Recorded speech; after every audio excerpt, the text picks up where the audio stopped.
नमस्कार, computer skill test च्यानलमा तपाईँलाई स्वागत छ। आज हामी माइक्रोसफ्ट एक्सेल अन्तर्गत एउटा मोडेल सेट सोल्युसन गर्न गइरहेका छौँ, जसमा हाम्रो एक्सेलबाट आउने केही क्वेसनहरू हामी सोल्युसन गर्नेछौँ। तपाईँ देखिरहनु भएको छ स्क्रिनमा। हाम्रो पहिलो क्वेसन रहेको छ, फाइन्ड द इन्क्रिज और decrease percentage of any three currencies. हामीले तीनवटा करेन्सीको इन्क्रिज अथवा डिक्रिज पर्सेन्टेज निकाल्नु पर्नेछ। हामीलाई टेबल पनि अलरेडी दिएकै छ है। ओके, त एक्सेलमा यसलाई अब हामीले बनाउनका लागि एट फर्स्ट त्यो टेबललाई मैले यहाँ क्रिएट गरेको छु, तर अब सानो ठाउँमा बनाउनु जरुरी छैन यो टेबल हैन। तपाईले यसलाई ठुलो पनि बनाउन सक्नुहुन्छ, एउटा पेजभित्र अट्ने गरेर हैन यसरी राख्न सक्नुहुन्छ। र पहिला पेज डिफाइन गर्नका लागि मैले तपाईलाई एक्सेलको स्टार्टिङको भिडियोमा भनेको थिएँ, या त हामीले पेज लेआउटमा सुरुमा क्लिक गर्ने यहाँनिर पेज लेआउटमा हैन हाम्रो पेज डिफाइन हुन्छ। यति भित्र एउटा पेज हो भन्ने कुरा देखाउँछ यसरी हेडर फुटर सहित हैन। मजाले तपाईले यहाँबाट काम गर्न सक्नुहुन्छ, अथवा पेज लेआउटमा क्लिक गरिसकेपछि फेरि नर्मलमा क्लिक गरेर यहाँ लाइनिङ देखाउँछ। हेर्नुस् त, अहिले यहाँ लाइन देखाइरहेछ हैन। यति हाम्रो एउटा पेज हो। यहाँदेखि अब तल यहाँ पनि तल पनि लाइन देखाइरहेछ यहाँनिर हैन। यहाँसम्म एउटा पेज हो, यसरी हामी थाहा पाउन सक्छौँ। अथवा तपाईले सुरुमै कन्ट्रोल पी थिच्यो भने पनि यसमा यो लाइनिङ देखाउने गर्छ है। भएन भने तपाईँ यहाँबाट ट्राई गर्न सक्नुहुन्छ पेज लेआउटबाट है। ल अब यो हामीले एक साइडमा बनाउनु पर्छ भन्ने छैन, ठिक्क बीचमा बनाउन सक्नुहुन्छ तपाईले यो टेबललाई। जस्तै ए को बायाँ साइडमा हामीलाई एउटा कलम चाहियो भने ए मा राइट क्लिक गर्ने अनि इन्सर्टमा क्लिक गर्ने है। बायाँ साइडमा एउटा कलम आइहाल्यो। अब ठ्याक्कै यो बीचमा हाम्रो टेबल क्रिएट भयो है। अथवा तपाईँ सुरुमै यो टेबल बनाउँदाखेरि मिडलदेखि पनि सुरु गर्न सक्नुहुन्छ। मैले त त्यो टेबललाई त्यहाँबाट कपी पेस्ट गरेको थिएँ, त्यही भएर यहाँनिर पेस्ट गरेको कारण हाम्रो सानो देखाएको थियो हैन। त पहिला तपाईले एक्सेलमा आइसकेपछि पेज डिफाइन गर्नुस् हैन, कहाँदेखि कहाँसम्म हाम्रो पेज हुन्छ भन्ने कुरो पेज लेआउटमा क्लिक गरेर गर्नुस् अनि बीचदेखि ठ्याक्कै क्रिएट गर्नुस् आफ्नो टेबललाई आवश्यकता अनुसार हैन। यसरी हामीले इन्क्रिज अथवा डिक्रिज गर्न सक्यौं टेबललाई। र यसमा हामीले एउटा थप्नु पर्ने के छ त, प्रॉफिट अथवा लस इन्क्रिज अथवा डिक्रिज पर्सेन्टेज, इन्क्रिज अथवा डिक्रिज पर्सेन्टेज थप्नु पर्ने छ। र यसलाई पनि हामी बोर्डर राखौं हैन, सिलेक्ट गरौँ अनि यहाँबाट अल बोर्डरमा क्लिक गर्ने, यहाँबाट अल बोर्डर है सिलेक्ट गर्नु। ल यदि तपाईको ठाउँ पुगिरहेको छैन भनेपछि यिनीहरूलाई सानो गर्नुहोस्, हामीसँग ठाउँ प्रशस्त छ है। ओके, माथि तपाईँ टाइटल दिन चाहनुहुन्छ भने पनि सिलेक्ट गरेर मर्ज गरेर यही टाइटल दिन सक्नुहुन्छ है। ओके, त अब हामीले इन्क्रिज अथवा डिक्रिज पर्सेन्टेज निकाल्नका लागि अब प्रॉफिट अथवा लस मात्र निकाल्नु पर्यो भने त सेलिङ माइनस बाइङ गर्यो भने आइहाल्यो हैन। तर हामीले त्यसलाई पर्सेन्टेजमा निकाल्नु पर्ने छ। त्यसकारण हामीले के गर्ने भनेपछि formula is equal to Excel formula बराबरदेखि सुरु हुन्छ, इज इक्वल टु सानो कोष्ठ सुरु सेलिङ माइनस बाइङ, सानो कोष्ठ सुरु बन्द है। अब यो कोष्ठ किन लगाउने भन्ने कुरा हामीले प्रिभियस भिडियोमा पनि चर्चा गरिसकेका छौँ। एक्सेलको भिडियो तपाईँ चेक गर्नु होला। अपन बाइङ, अब यति मात्र गर्यो भने हाम्रो प्रॉफिट अथवा लस आउने भयो हैन, इन्क्रिज अथवा डिक्रिज आउने भयो। अपन बाइङ गर्यो भनेपछि अब हाम्रो पर्सेन्टेजमा आउने भयो है, अनि इन्टर प्रेस गर्ने। अब तपाईकोमा यसरी देखायो भनेपछि यसलाई तपाईँ जेनरल छ अहिले, यहाँ पर्सेन्टेजमा क्लिक गर्नुहोस् अथवा यहाँबाट तपाईँ पर्सेन्टेज चुज गर्नुहोस् है। ओके, अहिले पर्सेन्टेजमा क्लिक गर्यौँ भनेपछि 7% भनेर देखाइरहेछ। यसलाई हामीले ड्र्याग गर्यौँ भनेपछि कुन कति पर्सेन्टका दरले बढेको छ यहाँ हाम्रो देखाउँछ है। ओके, पहिलो क्वेसन ए थियो हाम्रो।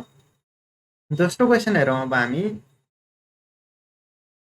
क्रिएट द अप्रोप्रिएट चार्ट, कुनै एउटा चार्ट ल्याउनुहोस् भनेर भनेको छ हैन, तोकेको छैन। अब सेलिङ बाइङ अथवा पर्सेन्टेज जुनसुकैको आधारमा तपाईँ एउटा चार्ट ल्याउन सक्नुहुन्छ। र त्यसका लागि चार्ट ल्याउनका लागि हामीलाई डाटा अनिवार्य रूपमा चाहिन्छ, त्यही भएर हामीसँग बनाएकै डाटा हामी युज गर्न सक्छौँ है। त्यसका लागि मैले करेन्सी चुज गर्यो है पहिला, त्यसपछि कन्ट्रोलसँग यो इन्क्रिज अथवा डिक्रिज पर्सेन्टेज चुज गरेँ है, कन्ट्रोल थिचिराखेर यहाँ सिलेक्ट गरेँ है मैले चाहिँ। अनि इन्सर्टमा अब आवश्यकता अनुसार तपाईँ जुनसुकै चार्ट अहिले तोकेको छैन, यही चार्ट भन्ने तोकेको छैन, मैले पाई चार्ट चुज गरेर कुनै एउटामा क्लिक गरेँ। 3D चाहियो भनेपछि यहाँबाट 3D चुज गर्न सक्यो अथवा नर्मल्ली यो चुज गरेँ है। हाम्रो एउटा चार्ट पनि आइहाल्यो। यहाँ तल तपाईँलाई लेजेन्ड देखाएको छ, डलर, पाउन्ड होइन, अनि एन सबै देखाएको छ, तपाईँ देख्न सक्नुहुन्छ। अब डिजाइन माथिबाट चेन्ज गर्नु छ भनेपछि यहाँ अनेक किसिमका डिजाइनहरू छन् पाई चार्टको पनि होइन, तर हामीलाई इक्जाममा चाहिँ त्यहाँ डिजाइन चेन्ज गर्नुपर्ने जरुरी छैन, एउटा चार्ट ल्याउनुहोस् सकियो तपाईँ। ओके, अर्को क्वेसन हेरौँ अब हामी। Apply footer as work book name, फुटरमा वर्क बुक नेम राख्नु छ है। अब यो हेडर फुटर एप्लाई गर्नका लागि तपाईँले इन्सर्टबाट हेडर फुटरमा जानुभन्दा पनि होइन, यहाँबाट जानुभन्दा पनि यो अलिकति हाम्रो लामो तरिकाले हामी जाने भयो यसमा होइन। तपाईँले के गर्ने भनेपछि त्यसका लागि पेज लेआउटमा क्लिक गर्ने है, सिधै हेडर फुटरमा जाने भन्दा इन्सर्टबाट हेडर फुटरमा जाँदाखेरि हाम्रो अलि लामो प्रक्रिया भयो, त्यही भएर सिधै पेज लेआउटमा क्लिक गर्ने। तपाईँले पेज लेआउटमा क्लिक गर्ने बित्तिकै तपाईँको यहाँ हेडर फुटर सबै आउँछ। फुटरमा जानका लागि के गर्ने त, यहाँ डिजाइनबाट गो टु फुटरमा क्लिक गर्न सक्नुहुन्छ, डिजाइनबाट गो टु फुटर, अथवा यहाँबाट स्क्रल डाउन गरेर पनि फुटरमा जान सक्नुहुन्छ है। अब स्क्रल डाउन गरेर अलि हामीलाई टाइम बढी लागिरहेको छ होइन, त्यही भएर तपाईँले डिजाइनमा गएर गो टु हेडर, यदि फुटरमा हुनुहुन्छ भने गो टु हेडर, हेडरमा हुनुहुन्छ भने गो टु फुटरबाट यसरी तपाईँ हेडर फुटरमा जान सक्नुहुन्छ है। त क्वेसनले हाम्रो के मागेको छ भनेपछि apply footer as workbook name, वर्कबुकको नाम राख्नुपर्ने छ फुटरमा। तोकेको छैन कुन ठाउँमा, लेफ्ट राइट सेन्टर होइन, तोकेको छैन, जुनसुकै ठाउँमा राख्न सक्नुभयो। तर वर्कबुक नाम भनेको छ, अहिले हाम्रो बुक 1 नै रहेको छ वर्कबुकको नाम। तपाईँ वर्कबुक नाम हामीले कसरी राख्ने भनेर भनेका थियौँ, कोडमा अलिक डिफ्रेन्ट थियो है, हामीले क्विक पार्ट्सबाट जानु पर्थ्यो भने एक्सेलमा चाहिँ यहाँनिर फाइल नेम भन्ने छ, हेर्नुहोस् त, फाइल नेममा क्लिक गर्ने, हाम्रो फाइल यो वर्कबुक नेम भनेकै फाइल नेम हो, यो आइहाल्यो है। ओके, बुक 1 थियो त्यही भएर बुक 1 आयो। अनि नेक्स्ट क्वेसन यसैमा, header as current system date, हेडरमा करेन्ट सिस्टम डेट लेफ्ट साइडमा होइन, अनि सिटको नेम चाहिँ राइट साइडमा है। गो टु हेडरमा गयौँ हामी डिजाइनबाट है, लेफ्ट साइडमा चाहिँ हाम्रो करेन्ट डेट एन्ड टाइम छ, करेन्ट डेटमा क्लिक गऱ्यौँ होइन। राइट साइडमा चाहिँ हाम्रो के भनेको थियो त, सिट नेम, यहाँनिर हाम्रो डिजाइनमा यो सबै है, सिट नेम गरेपछि सिट 1 यो है, सिट नेम भनेको यहाँनिर देख्न सक्नुहुन्छ तपाईँ, सिट 1 लेखेको छ। यसमा डबल क्लिक गरेर हामीले चेन्ज गऱ्यौँ भनेपछि, जस्तै करेन्सी भनेर मैले राखेँ भनेपछि हेर्नुहोस् त यहाँ माथि अटोमेटिकली चेन्ज भयो हाम्रो सिट नेम है। यो डिजाइन भन्ने ट्याब चाहिँ तपाईँको हेडर फुटरमा क्लिक गरिसकेपछि मात्र आउने हो है, नत्र आउने होइन। हेर्नुहोस् त यहाँ डिजाइन नै छैन, यहाँ पहिला हेडर फुटरमा क्लिक गर्ने अनि डिजाइन आउँछ, अनि यहाँबाट मजाले करेन्ट डेट टाइम होइन, नम्बर अफ पेज सबै कुरा, सिट नेम, फाइल पाथ भने पनि फाइल पाथ सबै कुरा यहाँबाट ल्याउन सकिन्छ है। ओके, र फुटरमा जानको लागि स्क्रल डाउन गर्दाखेरि हाम्रो गइरहेको छैन, नजान सक्छ, अलि तपाईँलाई गाह्रो हुनसक्छ।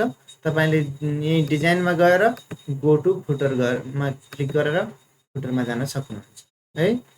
Okay, next question, rename sheet as PSC भनेको छ। अब हामीले अलरेडी करेन्सी भनेर रिनेम गरेका थियौँ, यसमा राइट क्लिक गरेर रिनेम पनि गर्न सकिन्छ, अथवा यसमा डबल क्लिक गरेर रिनेम पनि गर्न सकिन्छ, इन्टर प्रेस गर्ने है त्यसपछि, अथवा बाहिर क्लिक गरे पनि हुन्छ। अब पिएससी आइसकेको छ हाम्रो एउटा। ओके, हाम्रो आजको ट्युटोरियल थियो माइक्रोसफ्ट एक्सेल अन्तर्गत एउटा मोडेल सेट हामीले सोल्युसन गऱ्यौँ है। तपाईँहरू पनि प्र्याक्टिस गर्दै गर्नुहोला। धन्यवाद, नमस्कार।